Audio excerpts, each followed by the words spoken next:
Hello guys. आज हम maths के सम सोल्व करेंगे पॉलीगॉन्स। आज हम पॉलीगॉन्स का चैप्टर सीखेंगे। ये exercise of 12.1 class 8। Okay, what is polygon. सबसे पहले है कि पॉलीगॉन होती क्या है। पॉलीगॉन कोई भी शेप होती है, कम से कम उसमें 3 साइड होनी चाहिए और ज़्यादा तो कितनी भी हो सकती है। A flat shape will at least 3 and usually 5 or more angle and straight side. देखो, स्ट्रेट साइड होगी एंड कम से कम एटलीस्ट 3 एंगल होने चाहिए। ये हमारे एंगल होते हैं जब कोई भी जब 2 लाइन मिलती है तो उनके बीच में एक एंगल बनता है। ओके, तो कम से कम 3 एंगल होने चाहिए एक पॉलीगन के अंदर और साइड होनी चाहिए। कम से कम 3 साइड और 3 एंगल होने चाहिए, बाकी ज़्यादा कितने भी हो सकते हैं। तो ये सब क्या है हमारे पॉलीगन, क्योंकि इनमें एटलीस्ट 3 एंगल ट्रायंगल में होते हैं और ये यहाँ 4 होते हैं, 5 होते हैं, ऐसे हमारे बढ़ते जाते हैं। तो वो हमारा कुछ भी हो सकता है। इसका सबसे देखिए रूल देखते हैं हम एक बार पहले। Sum of interior angle of a triangle is 180। अब देखिए, ट्रायंगल के इंटीरियर एंगल का सम कितना होता है 180। ये हमेशा आपको याद रखना है। Sum of interior angle of quadrilateral. Quadrilateral क्या होता है, जिसकी 4 साइड हो, जिसके अंदर 4 एंगल हो, is 360। Sum of interior angle of pentagon होती है जिसकी 5 साइड हो, is 540। Sum of interior angle of hexagon का होता है टोटल 720। आइए इसका, अब देखो हम सभी का तो याद नहीं कर सकते कि भाई किसके इंटीरियर एंगल का कितना होता है, सबका तो हम याद करते नहीं रहेंगे। तो इसलिए एक फॉर्मूला होता है, उस फॉर्मूले से हमें जब भी साइड दी होगी तो हम एंगल फाइंड आउट कर सकते हैं। सम ऑफ इंटीरियर एंगल इज, उसका फॉर्मूला होता है n-2 इंटू 180। ओके, और एक्सटीरियर एंगल किसी का भी, सम ऑफ एक्सटीरियर एंगल सभी का, जैसे ट्रायंगल है, क्वाड्रिलेटरल, पेंटागन, हेक्सागन, सेप्टागन, ठीक है, नैनागन, डेकागन, सब कितने भी हो, सबका जो है एक्सटीरियर एंगल 360 होता है। ये हमेशा आपको याद रखना है। ओके, अब देखिए पहले क्वेश्चन में तो बस पॉलीगन वगैरह ही पूछी गई है, जो कि हमने आपको बता दिया। क्वेश्चन नंबर 2 है, what is the sum of the interior angle. Sum of interior angle of a polygon. अब देखिए 5 साइड, यहाँ पे साइड दी हुई है। जब भी मैंने आपको बताया कि साइड दी हुई हो तो हम एंगल आराम से फाइंड आउट कर सकते हैं। तो हमारा फॉर्मूला क्या होता है, n-2 इंटू 180। अब देखिए n-2, n हमेशा क्या होगी साइड। अब साइड हमारी कितनी दी हुई है 5, तो 5 n की जगह हम 5 रख देंगे। 5 - 2 इंटू 180। 5 में से 2 माइनस किया तो कितना आ गया 3, तो 3 को 180 से मल्टीप्लाई किया तो 540। तो हमारा सम ऑफ इंटीरियर एंगल कितना आ गया इसका, जब साइड 5 हो तो कितना हो जाएगा 540। अब देखिए इसके बाद क्वेश्चन नंबर 3 है, what is the measure of an interior angle of regular polygon. अब देखिए सम ऑफ रेगुलर पॉलीगन का फॉर्मूला होता है इंटीरियर एंगल का निकालने का 2n-4 अपॉन n इंटू 90। अब n जो भी है वो हमारी साइड है। अब देखो यहाँ पे साइड n5 दिया हो, यानी 5 साइड है, तो n क्या हो गया 5। अब हमने 2n, हमने n की जगह क्या रख दिया 5, तो 2n कितना हो गया 10 और -4। 10 में से 4 माइनस किया तो कितना हो गया 6, और 6/5 मल्टीप्लाई 90, तो हमने 5 से कट कर दिया और कितना आ गया 108।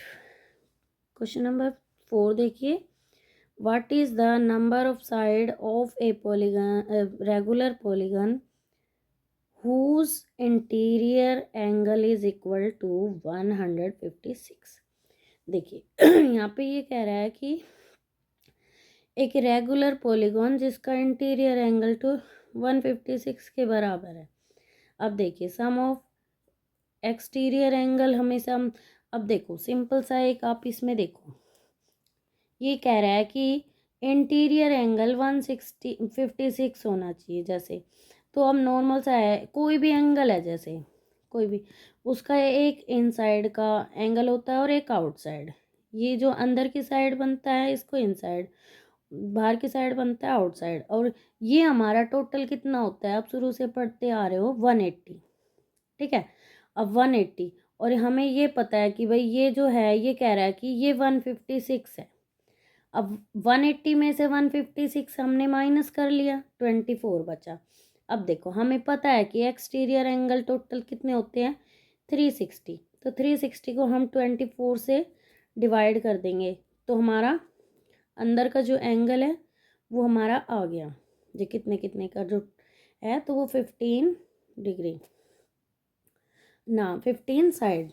हाँ, what is the number of side, तो हमारी कितनी साइड हो गई 15। जब भी हमें साइड निकालनी होगी तो हम एंगल से डिवाइड कर देंगे, और जब भी हमें एंगल निकालना होगा तो हम साइड वाला फॉर्मूला लगा देंगे n-2 इंटू 180।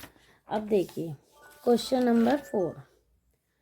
क्वेश्चन नंबर 4 में आप देखिए, क्वेश्चन नंबर 5 में देखिए x जो है 25 दिया है, be the exterior angle of the polygon, if yes will the polygon be regular. कह रहा है कि x 25 है भाई, 25 डिग्री का एक एंगल है और उसका एक्सटीरियर एंगल ऑफ पॉलीगन। ठीक है, क्या उससे पॉलीगन रेगुलर बन सकता है, ये पूछ रहा है। तो side of a regular polygon, देखिए साइड कितनी रेगुलर पॉलीगन भाई 360, और एक्सटीरियर एंगल क्या है उसका 25 दिया है।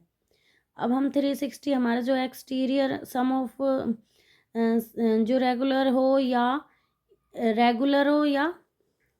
कोई सी भी मतलब पॉलीगन हो, रेगुलर हो इरेगुलर हो जो भी हो, सबका जो सम होता है एक्सटीरियर एंगल का, सम ऑफ एक्सटीरियर एंगल, तो उसका होता है 360। ठीक है, हाँ, सम ऑफ एक्सटीरियर एंगल जो भी है, सम ऑफ एक्सटीरियर एंगल,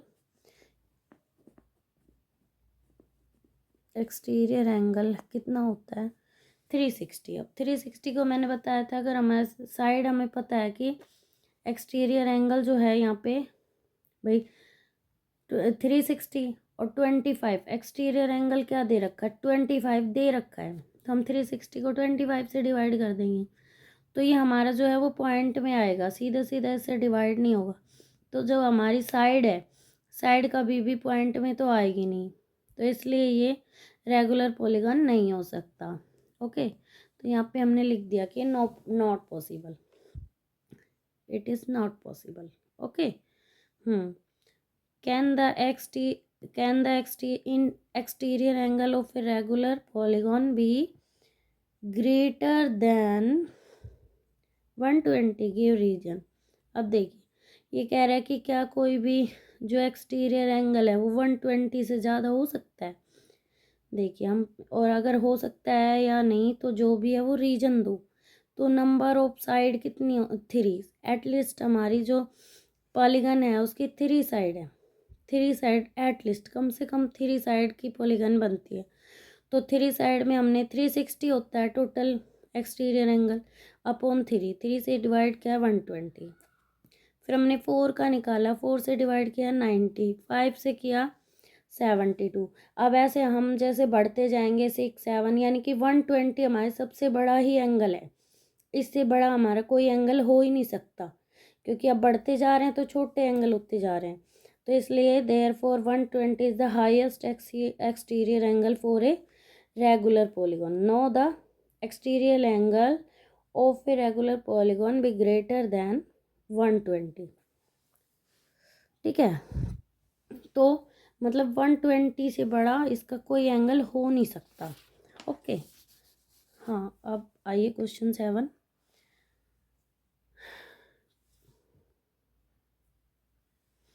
देखिए, the angle of a pentagon are in the ratio of 1:3:5:4:5। Find the angle of the pentagon.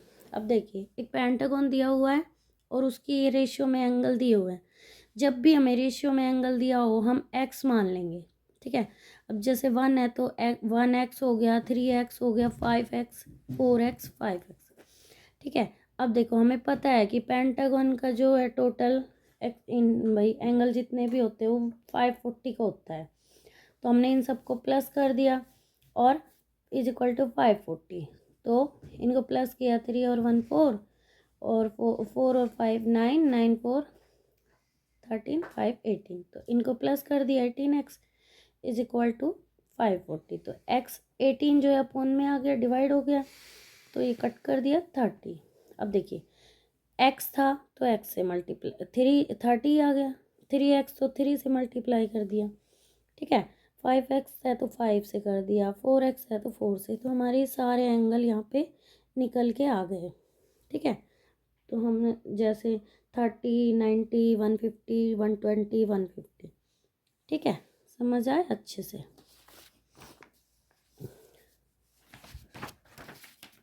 अब देखिए क्वेश्चन नंबर 8 और 9, बाकी हम अगली वीडियो में करेंगे, ठीक है। अब देखिए, इसमें क्वेश्चन है हमारा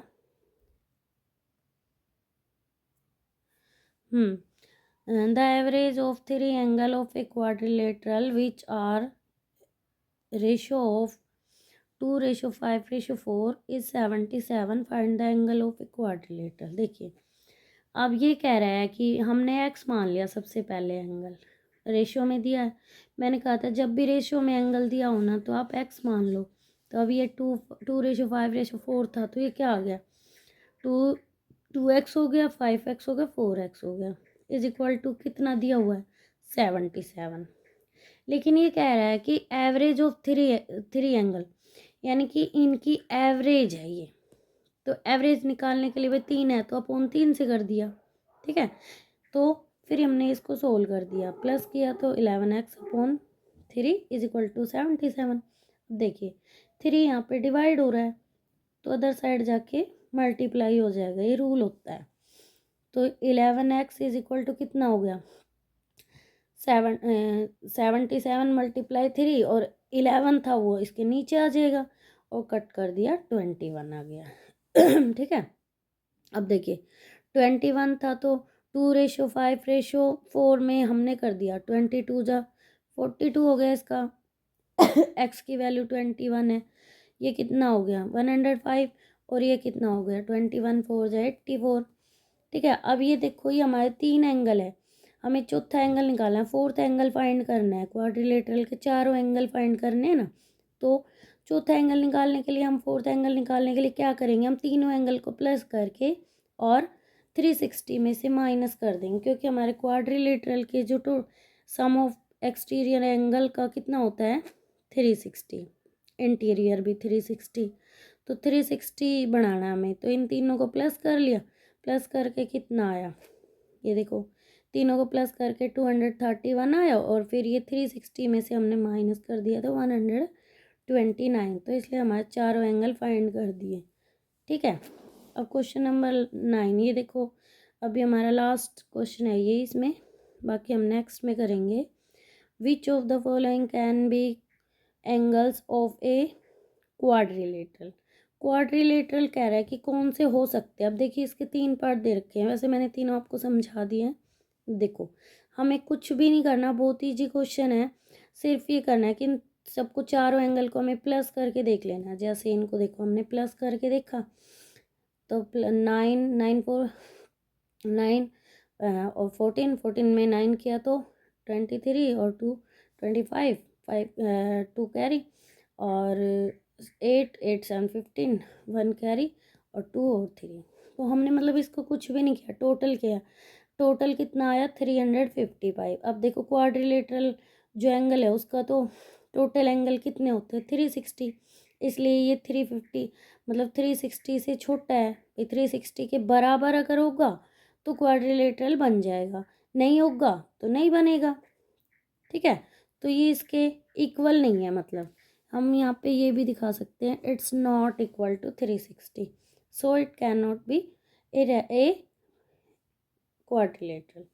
ऐसे ही हमने बी में किया, तीनों को प्लस किया तो ये 360 है, तो ये 360 के बराबर है, तो ये यहाँ पे हमने लिखेंगे it can be a quadrilateral. ऐसे हमने इसको सी में भी प्लस किया सारे को, तो ये भी 360 और ये इक्वल आ रहा है, तो it can be a quadrilateral. Okay, समझ आया? अच्छे से समझ आया तो मेरे को कमेंट में बताना कि आपको अच्छे से समझ आया या नहीं आया। बाकी वीडियो को लाइक कीजिए, शेयर कीजिए और मेरे चैनल को सब्सक्राइब कीजिए। Thank you.